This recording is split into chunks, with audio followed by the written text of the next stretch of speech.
बिस्मिल्लाहिर्रहमानिर्रहीम। कैसे हैं भैया आप लोग? रटना नहीं है, समझना है। Sindh text book board matric chemistry chapter number 17 old book के मुताबिक ऑर्गेनिक केमिस्ट्री पार्ट 10 करने जा रहे हैं। पार्ट 10 और इसी बुक के इसी हिस्से को, ओल्ड बुक के इसी हिस्से को नई बुक की शक्ल दी गई है। उसमें चैप्टर 7 होगा ये, ठीक है। और कौन सा है? इसमें हमारे पास 3 टॉपिक हैं जो कि अभी हम कोशिश करेंगे इसी वीडियो में कवर कर लें। एक है होमोलोगस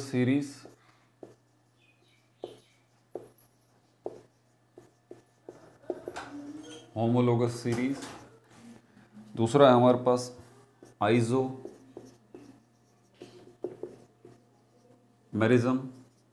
और तीसरा हमारे पास फंक्शनल ग्रुप।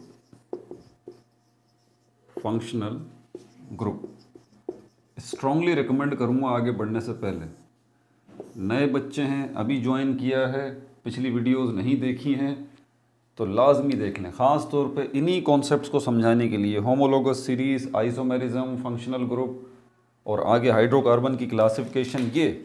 ये डिस्टर्बिंग है ना, सबसे ज़्यादा ये परेशान कर रहे हैं कि ऑर्गेनिक केमिस्ट्री समझ में ही नहीं आ रही। बच्चे जो बोल रहे हैं समझ में इसीलिए नहीं आ रही क्योंकि बेस मजबूत नहीं है। पार्ट 1 इसका निकाल लीजिए, नहीं देखा तो तरतीब से। ऑर्गेनिक केमिस्ट्री सिर्फ एक लेक्चर नहीं है, ऑर्गेनिक केमिस्ट्री एक कॉन्सेप्ट है। समझ आ रही है बात आपको? एक कॉन्सेप्ट है, तो ये कॉन्सेप्ट इतनी आसानी से नहीं बनेगा आपका जो आप सोच रहे हैं कि एक वीडियो देख के मसला हल हो जाएगा। नहीं, तो पार्ट 1 देखें, पार्ट 2 देखें, प्रॉपर टाइम दें इसको, ये वक्त मांगता है। आगे चलते हैं। बहरहाल कॉपी पेंसिल ले लीजिए, लेक्चर को नोट करना है और मुस्कुराते रहना है। ये हमारी ज़मीन है, इसके ऊपर इंसान आबाद हैं। आपको पता है हमारी ज़मीन का कितना 71% जो है वो पानी है, 71%, और 29% जो है वो लैंड है। ये 71% जो पानी है ये 4 समंदरों या 5 समंदरों में डिवाइड है, ओशंस जिनको कहते हैं, और वो ओशंस फर्दर आगे सीज़ में डिवाइड हैं। 29% लैंड जो है ये 7 हिस्सों में डिवाइड है, जिनको कॉन्टिनेंट कहते हैं, बर्र आज़म कहते हैं उर्दू में। और इनके नाम क्या है? एंटार्कटिका, वो तो सबको ही पता है, यूरोप है, ऑस्ट्रेलिया है, north America, south America, Asia, Africa, ये 7 कॉन्टिनेंट हैं। इंसान आबाद हैं इन जगहों पे। जहाँ इस 29% लैंड में इंसान आबाद हैं किस जगह पर? 6 बर्र आज़मों में, यूरोप में, एशिया में, अफ्रीका में, नॉर्थ अमेरिका, साउथ अमेरिका और ओशनिया भी जिसको अब कहते हैं, ऑस्ट्रेलिया या ओशनिया, यहाँ पर इंसान आबाद हैं। ये जो डाइवर्सिटी है इंसान की, इंसान चाहे शहरों में आबाद हैं या चाहे जंगलों में आबाद हैं, एक बात है, उन सब का एक नाम है ह्यूमन। ज़रा ध्यान से मेरी बात सुनिएगा। ह्यूमन, चाहे वो किसी भी मुल्क का है, चाहे वो यूरोप का है, चाहे नॉर्थ अमेरिका का है, साउथ अमेरिका का है, एशिया का है, ऑस्ट्रेलिया का है। कॉन्टिनेंट वाइज अगर बात करूँ Burr Azam point of view से, या अगर एशिया को ले लें इस बर्र आज़म में, तो ये इंडियन है, ये पाकिस्तानी है, ये बांग्लादेशी है, ये जो है वो चाइनी है, ये जो है वो जापानी है, ये ईरानी है, ये सऊदी है, लाइक दिस। तो ये कंट्री वाइज डिवीज़न हो गई। और उसके बाद एक मुल्क के अंदर, जैसे हमारे पाकिस्तान में अगर ले लें, तो हमारे पाकिस्तान के अंदर जो है वो सूबे वाइज जो है वो तकसीम हुई हुई है, और मज़हब के हवाले से भी तकसीम हुई हुई है, फ़िरक़ों के हवाले से तकसीम हुई हुई है। मतलब इंसान तो बेसिकली सब हैं ना। उसके अलावा इंसानों की एक और कैटेगरी कि ये मर्द हैं, ये औरत हैं। तीसरी कैटेगरी जिसको हम बोलते हैं वो जो ख्वाजा सरा उर्दू में कहते हैं, या यूनक इंग्लिश में इसका वर्ड है, शीमेल भी एक स्लैंग वर्ड है। तो वो बेसिकली कोई थर्ड जेंडर नहीं है, तीसरी जिन्स नहीं है। वो क्या है? वो एक बीमारी है, ठीक है। ये बात याद रखिएगा, अल्लाह ताला ने पेयर में तख्लीक किया है, जोड़े में तख्लीक किया है चीज़ों को, जानदारों को, इंसानों को। तो जोड़े में मतलब 2 ही हैं, तीसरा कोई जेंडर नहीं है। वो एक डिज़ीज़ है, एक बीमारी है, जिसकी वजह से एक ख़ास परसेंटेज जो है वो निस्वानियत की मर्दों में आ जाती है। मर्द डोमिनेंट हो जाता है, डोमिनेंट कैरेक्टर मर्दाना, डोमिनेंट अंडर डोमिनेंट हो जाता है, वहाँ पर फेमिनिज़म जो है वो डोमिनेंट हो जाता है। तो ये खैर एक दूसरी बहस है, तो बायोलॉजिकल टर्म्स हैं। तो बताने का मकसद ये है कि आप देखें, एक बात आप ध्यान में रखते हैं, इंसान तो है ना। आप अगर मुझे इंसान बुलाएंगे तो मैं बुरा मानूंगा क्या? नहीं भाई, सही बोल रहे हैं आप, इंसान हूँ मैं, human, I am a human being. उसके बाद आप मुझे मैन बोलेंगे, मर्द, तब भी सही है। आप मेरा नाम लेंगे तब भी सही है। पाकिस्तानी बोलेंगे तब भी सही है। मुस्लिम बोलेंगे तब भी सही है। मतलब मेरी एक ही शख्सियत के कई नाम हैं, एक ही शख्सियत के कई नाम हैं। इस ज़रा कॉन्सेप्ट को समझिएगा। तो एक इंसान जो अपने अंदर कई टाइटल रखता है, उसके कई टाइटल हैं, कई नाम हैं, तो आपको क्या लगता है कि ये 20 मिलियन जो ऑर्गेनिक कंपाउंड है, 20 मिलियन, 1 मिलियन जो है वो 10 लाख के बराबर होता है।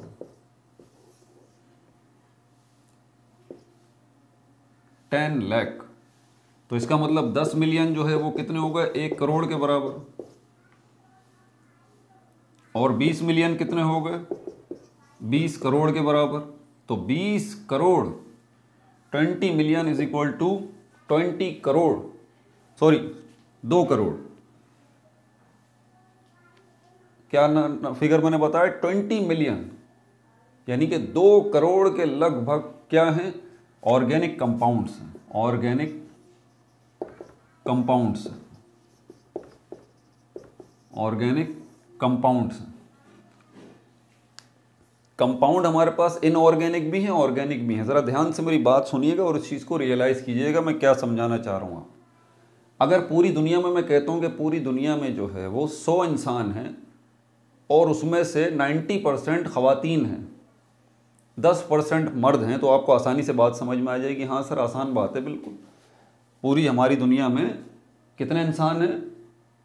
100 इंसान हैं, जिसमें से 90 जो हैं वो, 90 जो हैं वो मर्द, औरतें हैं, और 10 जो हैं वो मर्द हैं। ये कोई परेशानी नहीं सर? कोई परेशानी नहीं, आसान सी बात आपने मिसाल देके समझा दी। एग्जैक्टली यही बात है। जो कंपाउंड्स हैं ना, केमिस्ट्री की दुनिया में जो कंपाउंड्स हैं, सारे के सारे कंपाउंड्स, जितने भी कंपाउंड हैं,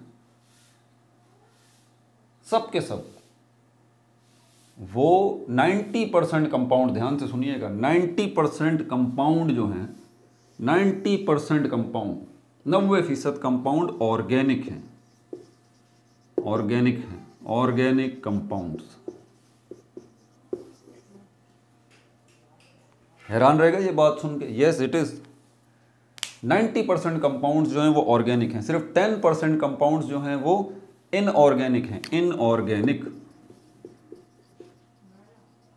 इनऑर्गेनिक कंपाउंड। ऑर्गेनिक कंपाउंड्स कौन से हैं? कार्बन कंपाउंड्स, जिनमें कार्बन मौजूद है। बात समझ रहे हैं आप मेरी? मतलब अब क्या ज़रूरत कि किस चीज़ की ज़रूरत है केमिस्ट्री के अंदर? फिर ज़्यादा आप किसके बारे में, कौन सी चीज़ आपको ज़्यादा डिस्टर्ब करेगी? ज़रा सोचिए, रियलाइज़ कीजिए। एक वो जो कम तादाद में है, 10% सिर्फ इनऑर्गेनिक कंपाउंड्स हैं, 90% ऑर्गेनिक कंपाउंड्स, तकरीबन 2 करोड़ ऑर्गेनिक कंपाउंड्स, 2 करोड़ के लगभग ऑर्गेनिक कंपाउंड्स है। तो इसीलिए ऑर्गेनिक कंपाउंड्स जो है वो एक केमिस्ट्री की ब्रांच में, जिसको ऑर्गेनिक केमिस्ट्री कहा जाता है, उसमें स्टडी किए जाते हैं। और इनऑर्गेनिक कंपाउंड्स इनऑर्गेनिक केमिस्ट्री के अंदर स्टडी किए जाते हैं। तो बहुत बड़ी ब्रांच ऑर्गेनिक केमिस्ट्री, एक दुनिया का नाम है, आपकी सोच से बाहर है। अब सोचिए ज़रा कि इतने सारे जो कंपाउंड्स हैं, अब मैं इनऑर्गेनिक कंपाउंड्स की बात नहीं करूँगा, ऑर्गेनिक कंपाउंड्स की बात करूँगा, जो 90% हैं, जो 2 करोड़ के लगभग हैं, 20 मिलियन। क्या आपको ज़रूरत नहीं है कि उनकी दर्जाबंदी की जाए, उनकी क्लासेस बनाई जाएं, उनकी फैमिलीज़ बनाई जाएं? है ना? आप इंसानों को देख लीजिए ना, हमारी पूरी दुनिया में जो इंसान है, ये बात तो समझ में आ रही है ना, 6 बर्रे आज़मों में जो इंसान आबाद हैं, क्या उनकी दर्जाबंदी नहीं हुई? क्या उनकी क्लासेस नहीं हुई हुई? क्या उनको हमने ग्रुप्स में डिवाइड नहीं किया हुआ? बिल्कुल किया हुआ। सबसे पहले कॉन्टिनेंट बेस के ऊपर, बर्रे आज़म के बेस के ऊपर, ये एशियन है, ये यूरोपियन है, ये नॉर्थ अमेरिकन है, ये साउथ अमेरिकन है, ये ऑस्ट्रेलियन है, ये अफ्रीकन है। 6 बर्रे आज़म हो गए। ये जो आपने दर्जाबंदी की है, ये बर्रे आज़म पॉइंट ऑफ व्यू से की है, जो ग्रुपिंग की है आपने, क्लासिफिकेशन की है, क्लासेस बनाई। अब एक इंसान मैं हूँ, मुझसे कोई पूछेगा कॉन्टिनेंट बेस के ऊपर बता दीजिए आप कौन है, मैं बोलूँगा मैं एशियन हूँ। क्योंकि मेरा मुल्क पाकिस्तान एशिया में आता है। कोई अमेरिका में रहता होगा, यूएसए में, यूएसए, अमेरिका कॉन्टिनेंट का भी नाम है, मुल्क का भी नाम है, ज़रा ध्यान रखिएगा। नॉर्थ अमेरिका, साउथ अमेरिका, ये कॉन्टिनेंट है, और इसमें जो नॉर्थ अमेरिका कॉन्टिनेंट है उसका एक मुल्क है ये USA, United states of America, जिसको नॉर्मली अमेरिका भी कहा जाता है। तो बहरहाल कोई अमेरिकन होगा तो आप उसको क्या बोलेंगे, यू आर अमेरिकन। यूरोप का रहने वाला होगा, यूरोप के अंदर 26, 27, 28 मुल्क आते हैं। जर्मनी है, इंग्लैंड है, फ्रांस है, बेल्जियम है, ये जो आप नाम सुनते रहते हैं सारे, ये सब के सब क्या हैं, ये यूरोपियन कंट्रीज हैं। कोई जर्मनी का रहने वाला होगा वो भी यूरोपियन है, कोई इंग्लैंड का रहने वाला होगा वो भी यूरोपियन है, क्योंकि कॉन्टिनेंट एक है। बात को ज़रा समझिएगा। मेरी बात करेंगे एशियन, उसके बाद फिर एशियन, आगे बताइए भाई आप एशियन तो हैं, उसके बाद आगे क्या है, आगे फिर देखेंगे कि हाँ आप जो है वो किससे ताल्लुक़ रखते हैं। आप एशिया में तो बहुत सारी कंट्रीज़ हैं, आगे क्या हैं, आप इंडियन हैं, बांग्लादेशी हैं, पाकिस्तानी हैं, चाइनीज़ हैं, जापानीज़ हैं, क्या है, मैं पाकिस्तानी हूँ। उसके बाद फिर जो है वो आगे और बात चलेगी, ठीक है, आप पाकिस्तानी तो हैं लेकिन पाकिस्तान में 4-5 सूबे हैं, और उसके अलावा आप किस सूबे से ताल्लुक़ रखते हैं। मैं बोलूँगा मैं सिंधी हूँ, अकॉर्डिंग टू माई प्रोविंस, मेरा जो सूबा है, तो मैं बोलूँगा मैं सिंधी हूँ, ठीक है। उसके बाद कोई दूसरा बोलेगा आप क्या हो भाई, कोई पंजाब का रहने वाला होगा, वो बोलेगा मैं पंजाबी हूँ। ज़बान उसकी भले कोई भी हो, मदर टंग की बात नहीं कर रहा, ज़बान कोई भी हो, अगर पंजाब में पैदा हुआ है, वहाँ का रहने वाला है, वो पंजाबी है। सिंध का रहने वाला है, सिंध में पैदा हुआ है, वो सिंधी है। ज़रा लॉजिक समझिएगा।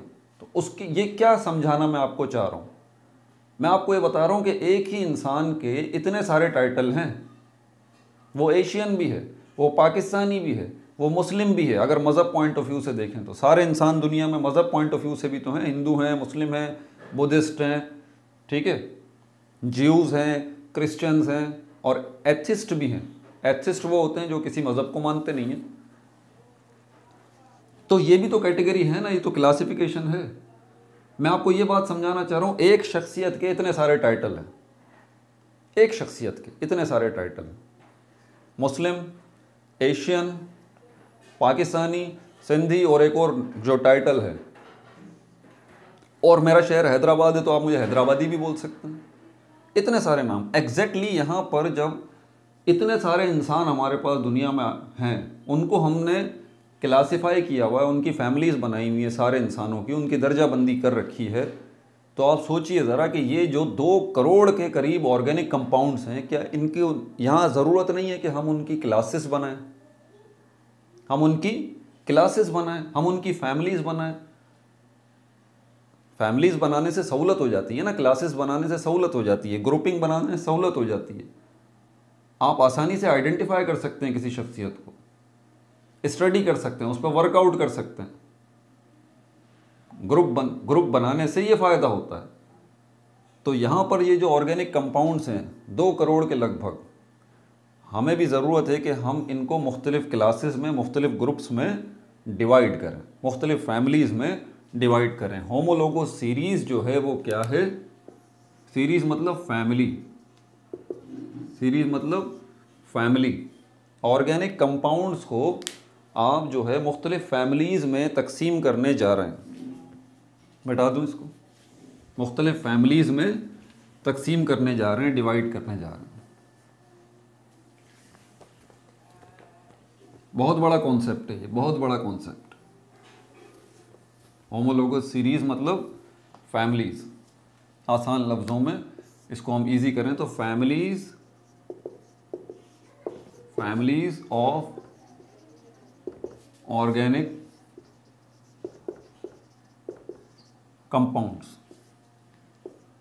ऑर्गेनिक कंपाउंड्स की फैमिलीज़। उन फैमिलीज़ के नाम क्या है मैं आपको कुछ लिख देता हूँ यहाँ। एक फैमिली का नाम है अल्केन,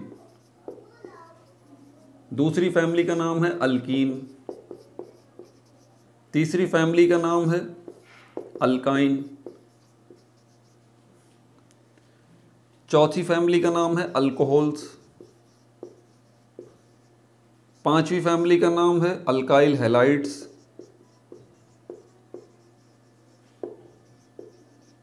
एटसेट्रा, बहुत सारी फैमिलीज हैं। अब इस फैमिली के अंदर जितने कंपाउंड्स होंगे, जितने ऑर्गेनिक कंपाउंड्स होंगे, सोचने की बात है कि इस फैमिली अल्केन फैमिली में वो हमने कंपाउंड रखे हैं, ध्यान से सुनिएगा, वो कंपाउंड जो कि हमने अल्केन फैमिली में रखे हैं, अगर आपके सामने छोड़ दें इस केमिस्ट्री को, मेरी बात सुनिए आसान सी, अगर आपके सामने बहुत सारे बच्चे खड़े हुए हैं, मैं आपसे बोलता हूं कि इनके दो ग्रुप बना दें जेंडर पॉइंट ऑफ व्यू से, जिन्स पॉइंट ऑफ व्यू से, तो आप बोलेंगे सर आसान होगा। आप कहेंगे girls get a side, girls एक साइड पे आ जाओ, बॉयज़ एक साइड पे आ जाओ, वेरी सिंपल। आपने दो क्लासेस बना दी। अब जो एक क्लास है गर्ल्स की, बावजूद ये कि सारी गर्ल्स की शक्लें एक दूसरे से अलग अलग हैं, कार्बन कॉपी तो नहीं है ना गर्ल्स, ऐसा तो नहीं है कि एक गर्ल जो है वो दूसरी गर्ल की कार्बन कॉपी हो, डुप्लीकेट हो, तीसरी गर्ल जो है उसकी डुप्लीकेट हो, ऐसा तो नहीं है ना, सारी गर्ल्स हैं, लेकिन सबके फेस अगर देखें, सबके फेस जो हैं वो डिफरेंट है। इसी तरह बॉयज़ का जो ग्रुप है उसके अंदर सारे बॉयज़ तो हैं, लेकिन सबके फेस जो है वो डिफरेंट है। तो आप ये कह सकते हैं कि सर गर्ल्स के अंदर जो गर्ल्स हैं वो उनकी 90% क्वालिटीज़ एक जैसी हैं, लेकिन 10% क्वालिटीज़ गर्ल्स की एक दूसरे से मुख्तलिफ हैं। मिसाल के तौर पर फेस को ले लीजिए, आप कहेंगे सर गर्ल्स जो हैं वो 90% मैच करती हैं, क्या करती हैं गर्ल्स, 90% एक दूसरे से मैच करती हैं, लेकिन 10% जो है वो मैच नहीं करती। फॉर एग्जाम्पल उनके फेसेस एक जैसे नहीं हैं। इसी तरह बॉयज़ को देख लें तो 90% मैच करते हैं, लेकिन 10% जो है वो मैच नहीं करते, फेसेस उनके मैच नहीं करते। ये बात हो गई, समझ में आ गई बात आप। तो यहाँ पर अल्केन के अंदर जब हम ऑर्गेनिक कंपाउंड्स को रखेंगे, अल्कीन में रखेंगे, अल्काइन में रखेंगे, तो एक बात तो तय है कि इस फैमिली के अंदर जो जो भी ऑर्गेनिक कंपाउंड्स आएंगे वो 90% तो एक जैसे होंगे, लेकिन 10% उनमें कहीं ना कहीं फ़र्क होगा। अच्छा, गर्ल्स का जो ग्रुप बनाया था हमने, गर्ल्स के अंदर ये सिस्टम देखा 90% और 10% वाला, लेकिन अगर मैं कहूँ कि गर्ल्स और बॉयज़ ग्रुप, इन दो ग्रुप्स को, जैसे कि अल्केन और अल्कोहल्स को, इन दो ग्रुप्स को, मतलब इन दो ग्रुप्स के ऑर्गेनिक कंपाउंड्स को, अब गर्ल्स और बॉयज़ के ग्रुप को अगर मैं कहूँ कि ज़रा बताएं इसमें मैचिंग करें ज़रा, तो आप कहेंगे सर 90% मिसमैच है, बहुत डिफरेंस है, 90% फ़र्क ही फ़र्क है। ये गर्ल्स का ग्रुप है, ये बॉयज़ का ग्रुप है, लेकिन 10% जो है इनके अंदर मैचिंग मौजूद है। मैचिंग में क्या चीज़ें आ जाएंगी, इंसान है, वो गर्ल्स भी इंसान है, वो बॉयज़ भी इंसान है, वो गर्ल्स भी मुस्लिम है, वो बॉयज़ भी मुस्लिम है, मतलब 10% जो है वो मैचिंग होगी और 90% मिसमैचिंग होगी। कब, जब आप दो डिफरेंट ग्रुप्स को कंपेयर कर रहे हैं, और जब एक ग्रुप के अंदर आप कंपैरिजन कर रहे हैं तो 90% तो मैचिंग होगी, 10% मिसमैचिंग होगी। क्या समझा रहा हूँ मैं आपको, यही समझा रहा हूँ कि अल्केन ग्रुप के अंदर जितने कंपाउंड्स होंगे, वो अल्केन ग्रुप के अंदर जितने ऑर्गेनिक कंपाउंड्स होंगे वो 90% एक दूसरे से मैच करेंगे, 10% जो है उन कंपाउंड्स में फ़र्क होगा। लेकिन अगर अल्केन फैमिली के मेंबर्स को और अल्कोहल फैमिली के मेंबर्स को कंपेयर करूं, तो आप कहेंगे सर इस ग्रुप में और इस ग्रुप के कंपाउंड्स में 90% मिसमैच है, लेकिन 10% ये मैच कर रहे हैं। बात समझ आ गई। अब आगे चलते हैं, देखते हैं इसके अंदर फ़र्क क्या है। अब बुनियादी तौर पर उस फ़र्क को देख लें, आगे तो डिफरेंसेस और आएंगे ना, ये इनके भी मैंने नाम लिख दिए, इनको आप नोट कर लीजिए, कुछ के नाम लिखें, याद रहे, भूलिएगा मत। और अगर अभी तक की ये बातें मेरी समझ में नहीं आई, मुश्किल हो रही है, तो वीडियो को बैक करें और तसल्ली से दोबारा मेरी बातों को समझें। मैं आपको समझाना क्या चाह रहा हूँ। होमोलोगस सीरीज़ क्या है, फैमिलीज ऑफ ऑर्गेनिक कंपाउंड्स। फिर उसने क्या बताया,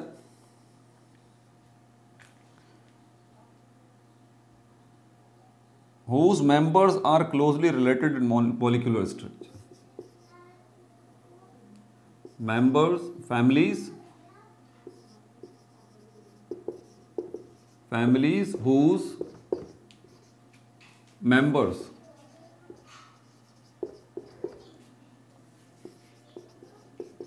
आर क्लोजली रिलेटेड, क्या लिखा हुआ है, आर क्लोजली रिलेटेड, यानी कि एक फैमिली को अगर आप ले लें, ऑर्गेनिक कंपाउंड की एक फैमिली को ले लें और उसके जो मेंबर्स हैं, मतलब उसमें उस फैमिली में जो आपने ऑर्गेनिक कंपाउंड्स रखे हैं उनको अगर आप देखें तो वो क्लोजली रिलेटेड, उनका आपस में ताल्लुक है, उनका आपस में ताल्लुक है, मतलब वो आपस में मैच करते हैं। वो सारे मेंबर्स जो एक फैमिली के अंदर है, वो सारे ऑर्गेनिक कंपाउंड्स जो एक फैमिली में है, सब क्लोजली रिलेटेड मतलब मैच करते हैं। किस पॉइंट ऑफ व्यू से, अब ज़रा यहाँ देखिएगा, in molecular structure, in molecular structure, molecular structure and properties. Properties का मतलब है खुसूसियात, खुसूसियात। तो ये दो चीज़ों की बेस के ऊपर, एक ये मॉलिक्यूलर स्ट्रक्चर, दूसरा प्रॉपर्टीज। तो एक फैमिली के अंदर वो बोल रहा है कि जितने मेंबर्स हैं फैमिली हुज, जिसके मेंबर्स जो हैं क्लोजली रिलेटेड, आपस में एक दूसरे से मैच करते हैं। किस पॉइंट ऑफ व्यू से, कि मॉलिक्यूलर स्ट्रक्चर जो है उनका मैच करता है और उनकी प्रॉपर्टीज जो हैं वो मैच करती हैं, काफ़ी हद तक मिलती जुलती हैं, मैच करती हैं, काफ़ी हद तक मिलती जुलती हैं। उन ऑर्गेनिक कंपाउंड्स के मॉलिक्यूलर स्ट्रक्चर आपस में मैच करते हैं और उन ऑर्गेनिक कंपाउंड्स के प्रॉपर्टीज़ आपस में मैच करती हैं जो एक ही फैमिली के अंदर आपने रखी हुई हैं। मिसाल के तौर पे अल्केन फैमिली को ले लेते हैं।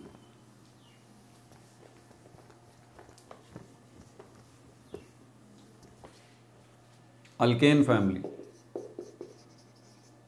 दोनों चीज़ें याद रखिएगा, मॉलिक्यूलर स्ट्रक्चर मैच करते हैं आपस में और प्रॉपर्टीज मैच करती हैं। Methane CH4, ethane C2H6, propane C3H8, butane C4H10, और ये आगे चलता रहेगा। फिर मीथेन, ईथेन, प्रोपेन, ब्यूटेन, फिर क्या आएगा, पेंटेन आएगा, हेक्सेन आएगा, हेप्टेन आएगा, ऑक्टेन आएगा, नोनेन आएगा, डिकेन आएगा, और ये चलता रहेगा, चलता रहेगा आगे सिस्टम। ठीक है, मैं तो सिर्फ 10 ही बता रहा हूँ आपको, आगे चलता रहेगा। क्या उसने बोला था, मॉलिक्यूलर स्ट्रक्चर, ये देखिए इसका मॉलिक्यूल, कार्बन के साथ 4 एटम लगे हुए हाइड्रोजन के, फिर कार्बन के साथ इसका स्ट्रक्चर अगर बनाएं तो इसका स्ट्रक्चर तो सिंपली यही बनेगा। मॉलिक्यूलर स्ट्रक्चर पिछली वीडियोस में मैंने बनाना सिखाया है। इथेन को देखें, 2 कार्बन है, 1 2 सिंगल बॉन्ड बना हुआ है, 3 हाइड्रोजन यहाँ आएंगे, 3 हाइड्रोजन यहाँ आएंगे। उसके बाद अगर प्रोपेन को देखें तो 1 2 3 सिंगल बॉन्ड बनेगा, 3 हाइड्रोजन यहाँ आएंगे, 3 हाइड्रोजन यहाँ आएंगे, 2 हाइड्रोजन यहाँ आएंगे। ब्यूटेन को देखें, 4 कार्बन है, सिंगल बॉन्ड बनेगा, 3 हाइड्रोजन यहाँ आएंगे, 3 हाइड्रोजन यहाँ आएंगे, 2 हाइड्रोजन यहाँ आएंगे, 2 हाइड्रोजन यहाँ आएंगे। अब उसने बोला है मॉलिक्यूलर स्ट्रक्चर मैच करेगा और प्रॉपर्टीज़ भी मैच करेंगी। प्रॉपर्टीज़ तो मैच करने वाला वो आगे टॉपिक आ रहा है बाकायदा, मीथेन इथेन, इनकी प्रॉपर्टीज़, इनके ऊपर पूरी वीडियोज़ हैं, तो वहाँ पर मैं बात सिखाऊंगा। अभी इस फैमिली के अंदर आप देखें CH4 का डिफरेंस आ रहा है CH2, इसको कहते हैं मीथाइलिन ग्रुप, मीथाइलिन ग्रुप इसको कहा जाता है, CH2। अब यहाँ पर देखिए ज़रा, CH4 C2H6, क्या फ़र्क है इसके अंदर? इसमें 1 कार्बन है, इसमें 2 कार्बन है। 1 कार्बन का फ़र्क है, हाइड्रोजन कितने हैं? 4, हाइड्रोजन कितने हैं? 6। कितने हाइड्रोजन का फ़र्क है? 2 हाइड्रोजन का। मतलब इन दोनों का अगर मैं कहूँ कि इन दोनों में क्या फ़र्क है, मीथेन में और इथेन में, आप कहेंगे सर 1 हाइड्रोजन का फ़र्क है, डिफरेंस जो है 1 हाइड्रोजन का फ़र्क है। इसमें 1 हाइड्रोजन है, इसमें 2 हाइड्रोजन है, और सॉरी 1 कार्बन का फ़र्क है, इसमें 1 कार्बन है, इसमें 2 कार्बन है। हाइड्रोजन की बात करेंगे तो आप कहेंगे सर इसमें 4 हाइड्रोजन है, इसमें 6 हाइड्रोजन है, 2 हाइड्रोजन का फ़र्क है। मैंने कहा ठीक है। आगे देखिए फिर इसको और इसको अगर मैं ले लेता हूँ, इसमें और इसमें देखें C2H3 कितने कार्बन का फर्क है? एक कार्बन का। हाइड्रोजन का कितना फर्क है? दो हाइड्रोजन का। तो इसमें भी यही डिफरेंस आ रहा है, इथेन और प्रोपेन के अंदर यही फर्क आ रहा है। फिर प्रोपेन और ब्यूटेन को देखें, C3 C4 एक कार्बन का फर्क आ रहा है, H8 H10 दो हाइड्रोजन का फर्क आ रहा है। मतलब ये कि इस CH2 का फर्क आ रहा है इन सारे कंपाउंड्स के अंदर, बस, बाकी तो कोई फर्क है ही नहीं। अब गौर तो करें बाकी क्या फर्क है।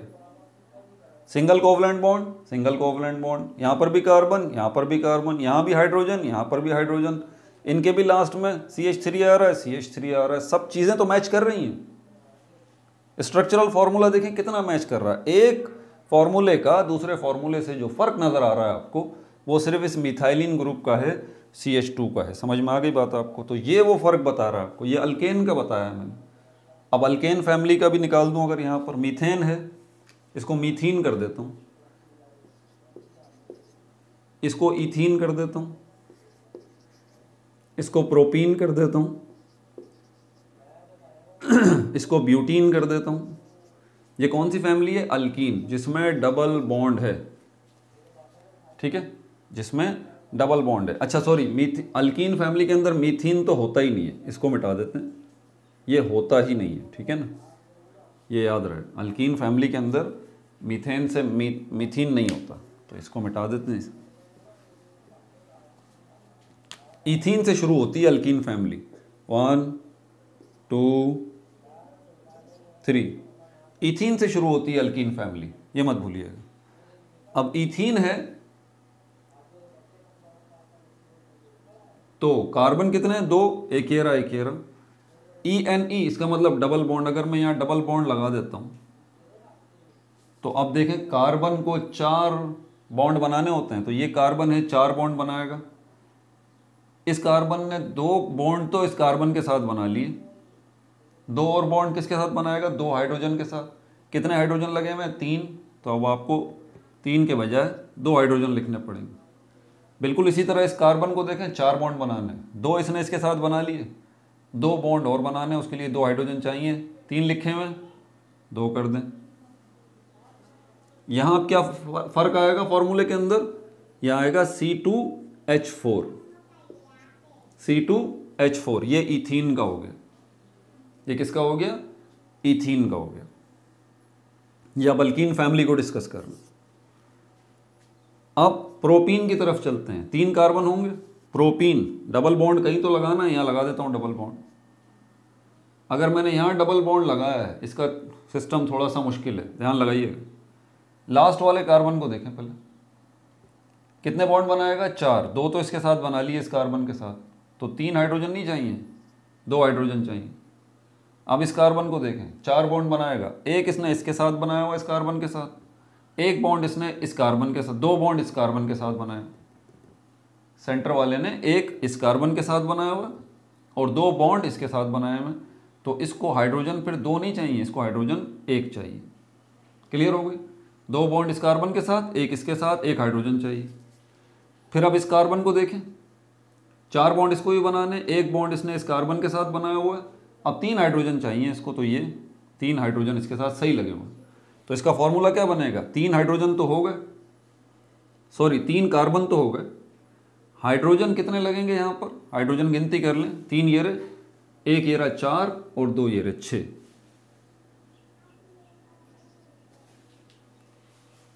अब आपको पता है इसका फ़र्क अगर आप निकालें इन दोनों का, C2H4 और C3H6, क्या फ़र्क है दोनों में? सर एक कार्बन का फ़र्क है। हाइड्रोजन का कितना फ़र्क है? इसमें 4 हाइड्रोजन है, यहाँ पर 6 हाइड्रोजन है। कितना फ़र्क है? हाइड्रोजन 2 है। उसी मिथाइलिन ग्रुप का फ़र्क दूसरे ग्रुप के अंदर भी आप देख लीजिए, अल्कीन में भी। और तीसरा जो ये ब्यूटीन का फॉर्मूला होगा, अब मुझे परेशानी नहीं है, मैं जानता हूँ कि यहाँ पर अगर 4 और यहाँ 6 आ रहा है तो यकीनन यहाँ 8 आएगा, दैट्स इट। बस ये ब्यूटीन का फॉर्मूला बन गया। अगर इसके बाद पेंटीन आता है, पेंटीन जो शैम्पू भी है, पेंटीन, इसमें क्या फ़र्क आ जाएगा फिर, C4 ये हो जाएगा H4, C5 H कितना हो गया 10 हो गया, 2 का फ़र्क आ गया। सब में मिथाइलिन ग्रुप का फ़र्क है। तो आप एक बात कॉन्फिडेंटली कह सकते हैं, कंक्लूड करें अभी। मैं आपसे कोई आपसे पूछता है अल्केन फैमिली और अल्कीन फैमिली, इनमें जो कंपाउंड्स रखे गए हैं वो किस बेस पर रखे गए हैं? आप बोलेंगे पहला जो बुनियादी फ़र्क है वो है मिथाइलिन ग्रुप का। एक ग्रुप के अंदर जो भी कंपाउंड हैं उनका आपस में डिफरेंस, एक ग्रुप के अंदर जो भी कंपाउंड हैं उनका आपस में जो डिफरेंस है इस सीरीज में, वो CH2 या मिथाइलिन ग्रुप का है, वो CH2 या मिथाइलिन ग्रुप का है। वो बोलेगा ठीक है, अच्छा अब 2 होमोलोगस सीरीज या 2 फैमिलीज में ज़रा फ़र्क बता दीजिए। तो आप कहेंगे अल्केन फैमिली और अल्कीन फैमिली को ले लीजिए। अल्केन फैमिली और अल्कीन फैमिली के मेंबर्स में फ़र्क क्या है? अल्केन फैमिली के सारे मेंबर्स, सारे ऑर्गेनिक कंपाउंड्स में सिंगल कोवलेंट बॉन्ड है, और अल्कीन फैमिली के सारे मेंबर्स में double covalent bond. Alkyne family जो है उसके अंदर सारे मेंबर्स जो हैं उनमें ट्रिपल कोवलेंट बॉन्ड है। वो बोलेगा ठीक है, अल्कोहल फैमिली के बता दीजिए। आप बोलेंगे अल्कोहल फैमिली में एक ग्रुप अटैच हुआ है, मिटा दूं इसको मिटा दूं, अल्कोहल फैमिली का बता के फिर बाकायदा होमोलोगस सीरीज़ की जो डेफिनेशन यहाँ बुक में लिखी है ना, अब मैं वो डेफिनेशन लिखूंगा, आप देखें आपको तसल्ली से आसानी से वो समझ में भी आ जाएगी। लेकिन अल्कोहल फैमिली का भी बता देता हूँ। अल्कोहल, इसका ये है OH, ये पहचान है इसकी, आइडेंटिफिकेशन अल्कोहल की ये है। मिसाल के तौर पर methyl alcohol, methyl alcohol, ethyl alcohol, ethyl alcohol, propyl alcohol, butyl alcohol, propyl alcohol, सब में अल्कोहल अल्कोहल अल्कोहल अल्कोहल आ रहा है। मीथ मतलब 1 कार्बन, ईथ मतलब 2 कार्बन, प्रोप मतलब 3 कार्बन, ब्यूट मतलब 4 कार्बन, पेंटाइल, सॉरी लास्ट वाला गलत बन गया, पेंटाइल, पेंट मतलब 5 कार्बन। तो बना लेते हैं यहाँ पर। इसमें भी मैं आपको दिखाऊंगा मिथाइलिन ग्रुप का फर्क है, CH2 का ही। देखते हैं, मिथाइल अल्कोहल मतलब 1 कार्बन है, और 1 कार्बन अगर है तो इसके साथ कितने जो है वो हाइड्रोजन लगेंगे, कितने बॉन्ड बनाएगा, ये मत भूला करें हमेशा। ये बुनियादी बात है कि 1 कार्बन ने 4 बॉन्ड बनाना है। अब ये 4 बॉन्ड बनाएगा तो 1 बॉन्ड ये इस OH के साथ बनाएगा, ये बना लिया OH। क्योंकि मिथाइल अल्कोहल है ना, आपको OH तो लगाना है। ये OH जो है 1 बॉन्ड का मसला हल करेगा कार्बन का, ज़हन नशीन कर लीजिए, भूलिएगा मत। ये OH पूरा का पूरा 1 बॉन्ड का मसला हल करेगा। चले OH ने तो कार्बन के 1 बॉन्ड का मसला हल कर दिया, 3 बॉन्ड के लिए अब क्या करें, 3 हाइड्रोजन लगा दें। जहाँ बॉन्ड की शॉर्टेज हो वहाँ हाइड्रोजन लगा दें, टेंशन नहीं। तो अब इसका एक्चुअल फार्मूला जो बनेगा वो मैं बना देता हूँ आगे। ये बनेगा CH3OH, ये बन गया मिथाइल अल्कोहल, मिथाइल अल्कोहल। अब इथाइल अल्कोहल की तरफ चलते हैं। इसमें 2 कार्बन है, पता है आपको, 2 कार्बन, और अल्कोहल है तो OH तो लगेगा, साथ में लगा दिया, ये सिंगल बॉन्ड करके OH लग गया। अब 4 बॉन्ड मुकम्मल कर लीजिए। कार्बन और कार्बन भी हमेशा 1 बॉन्ड तो लाजमी बनाएंगे, वो भी हमने बना दिया। अब 1 बाय 1 लेना है। इसको लें पहले, इस कार्बन कितने बॉन्ड बनाए हुए इसने 1 बनाया हुआ है इसके साथ। कितने बॉन्ड और चाहिए? 3 और चाहिए, 3 हाइड्रोजन लगा दें। अब इस कार्बन को कितने बॉन्ड बनाएगा? 4। एक किसके साथ बना हुआ है? OH के साथ। दूसरा किसके साथ बना हुआ है? इस कार्बन के साथ। कितने और चाहिए हाइड्रोजन? 2 चाहिए। अब मैं इसका फॉर्मूला अगर बनाऊं वहां पर तो कार्बन तो 2 हो गए, C2 हाइड्रोजन 3 और 2 5, इसको नहीं काउंट करेंगे, याद रहे, इसके हाइड्रोजन को काउंट नहीं करेंगे, नहीं नहीं नहीं, वो उसका गेम अलग है। तो हाइड्रोजन कितने हैं? 3 ये रहे, 2 ये रहे,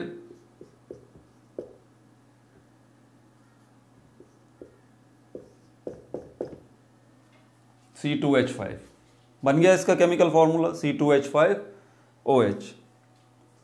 क्लियर हो गई बात। अब चलते हैं, ये अल्कोहल फैमिली है। मैंने कहा था कि एक ही फैमिली के अंदर जो डिफरेंस आपको नजर आएगा वो मिथाइलिन ग्रुप का नजर आएगा। अच्छा, अल्कोहल फैमिली के अंदर भी देख लेते हैं। ये क्या है? मिथाइल अल्कोहल का फॉर्मूला। ये क्या है? इथाइल अल्कोहल का फॉर्मूला। इसमें कितने कार्बन है? 1। इसमें कितना कार्बन है? 2। कितना फर्क है? 1 कार्बन का। हाइड्रोजन देख लेते हैं, हाइड्रोजन कितने हैं? 3। इसमें कितने हैं? 5। कितने हाइड्रोजन का फर्क है? 2 हाइड्रोजन का। आ गई बात। मिथाइल अल्कोहल और इथाइल अल्कोहल। अब इथाइल और प्रोपाइल अल्कोहल का फॉर्मूला बनाने के लिए आपको टेंशन की ज़रूरत ही नहीं है। ये देखिए, मैं बना देता हूँ। मुझे पता है CH2 का फ़र्क है और OH तो लगेगा ही, तो इसके मैं प्रोपाइल अल्कोहल को बनाऊंगा। प्रोपाइल मतलब 3 कार्बन, ये आ गए। हाइड्रोजन कितने हैं यहाँ? 5। यहाँ कितने आएंगे? 7। 2 का फर्क रखना है। और क्योंकि अल्कोहल साथ लगा हुआ है इसलिए OH लगेगा इसके साथ। ये बन गया क्या? प्रोपाइल अल्कोहल का फॉर्मूला। Very simple. फिर ब्यूटाइल अल्कोहल का C4H9OH। फिर पेंटाइल अल्कोहल का C5H11OH। जिंदगी आसान हो गई। अब बनाते चले जाएं, methyl alcohol, ethyl alcohol, propyl alcohol, ये सारे के सारे सब में ये एक फैमिली है पूरी। This is homologous series. ठीक है, अब ज़रा इसकी डेफिनेशन की तरफ चलते हैं। इसमें एक और भी है, अल्काइल हैलाइड भी है वैसे यहाँ पे। ठीक है, अल्काइल हैलाइड भी है। क्या उसको भी बताऊँ? मेरे ख्याल में बस ठीक है, इतना काफ़ी है। अब आप खुद उसको समझ सकते हैं। इसको मिटाऊँ? अब इसकी एक्चुअल डेफिनेशन की तरफ चलते हैं। आपकी बुक में जो होमोलोगस सीरीज की डेफिनेशन लिखी हुई,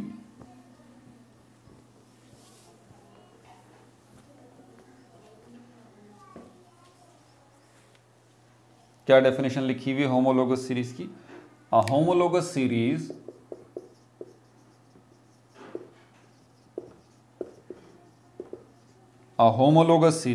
is a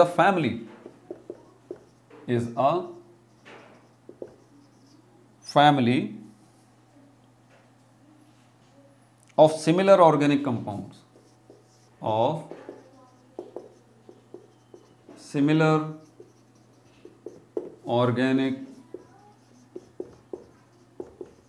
compounds which follows a regular structural pattern which follows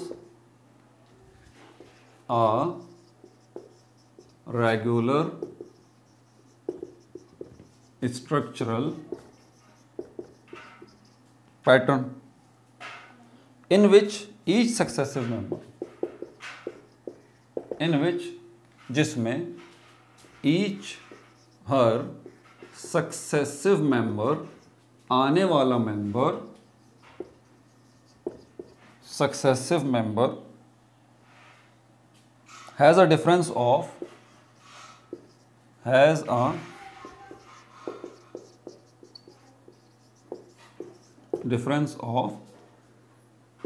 greater than CH2 group. इसका नाम मैं पहले ही बता चुका हूँ। अब आ जाइए ज़रा इसकी formal definition. Homologous series is a family. क्या है? पहली बात, आपसे कोई पूछे होमोलोगस सीरीज क्या है, बोले भाई फैमिली नेम है। फिर पूछे होमोलोगस सीरीज क्या है, फैमिली है। फैमिली है, ठीक है, समझ गए। किसकी फैमिली है? आप बोलेंगे सिमिलर ऑर्गेनिक कंपाउंड्स की, एक जैसे मिलते जुलते ऑर्गेनिक कंपाउंड्स की फैमिली है। तो आपसे बोलेगा क्या एक ही फैमिली है ऑर्गेनिक कंपाउंड्स की? आप बोलेंगे नहीं, बहुत सारी फैमिलीज हैं, लेकिन अभी हम सिर्फ एक फैमिली को बता रहे हैं। होमोलोगस सीरीज क्या है? एक फैमिली जिसमें क्या है? Similar organic compounds. और ये सिमिलर ऑर्गेनिक कंपाउंड्स क्या कर रहे हैं? विच, जो follows a regular structural pattern, जो फॉलो कर रहे हैं, ऑर्गेनिक कंपाउंड्स की बात की जा रही है, वो ऑर्गेनिक कंपाउंड्स क्या कर रहे हैं, फॉलो कर रहे हैं, अतात कर रहे हैं, बात मान रहे हैं, दिखा रहे हैं आपको। क्या दिखा रहे हैं? Regular structural pattern. रेगुलर का मतलब होता है बाकायदा, जिसमें रेगुलरिटी हो, बाकायदा, बेतरतीबी ना हो, एक तरतीब हो। स्ट्रक्चरल मतलब शेप, उनकी शक्ल जो है, पैटर्न, तरीका। रेगुलर स्ट्रक्चरल पैटर्न, जैसे कि मैंने अभी क्या बताया आपको, अभी हमने किसका किया था, methyl alcohol CH3OH, ethyl alcohol C2H5OH। ये अल्कोहल फैमिली के दो ऑर्गेनिक कंपाउंड्स हैं। क्या इनमें नज़र आ रहा है? रेगुलर, बाकायदा, स्ट्रक्चरल पैटर्न, स्ट्रक्चर इनका पैटर्न सेम है, सिमिलर है। इन जिसमें ईच हर सक्सेसिव मेंबर, हर आने वाला मेंबर, जैसे पहले ये है, दूसरे नंबर पे ये है, तीसरे नंबर पे ये मिथाइल अल्कोहल है, ये इथाइल अल्कोहल है, ये जो अब आ रहा है ये प्रोपाइल अल्कोहल है C3H7OH। तो बोल रहा है हर सक्सेसिव मेंबर, आने वाला जो मेंबर होगा, हैज़ अ डिफरेंस, उसमें फ़र्क क्या होगा, हर आने वाले मेंबर में फ़र्क क्या होगा, ग्रेटर देन CH2 ग्रुप, उसमें CH2 ग्रुप एक ज़्यादा नज़र आएगा। ये सेकंड वाला जो है ये आने वाला है, उसके बाद ये थर्ड वाला जो है ये भी आने वाला है। तो आप ये सेकंड वाला जो है फर्स्ट वाले से फ़र्क देख लीजिए, CH2 इसमें ज़्यादा नज़र आएगा आपको, इसके मुकाबले में, पहले वाले के मुकाबले में दूसरे वाले में CH2 ज़्यादा नज़र आएगा। अब इससे और इसको देखेंगे तो ये तीसरा वाला जो है ये आने वाला है, सक्सेसिव मेंबर है दूसरे वाले के बाद। तो दूसरे वाले और तीसरे वाले में CH2 ज़्यादा नज़र आएगा, मिथाइलिन ग्रुप आपको ज़्यादा नज़र आएगा। ये क्या है? होमोलोगस सीरीज़ है। ठीक है भाई, आइसोमेरिज्म का भी सोचा था कि इसको भी इसी वीडियो में कवर कर देंगे, लेकिन ऐसा मुमकिन नहीं हुआ क्योंकि ये बहुत तफसील से करने वाली बात है और मेरे पास अभी टाइम भी थोड़ा सा शॉर्ट है। ठीक है, तो अपना बहुत ज़्यादा ख्याल रखिएगा। No like, no subscribe, only share.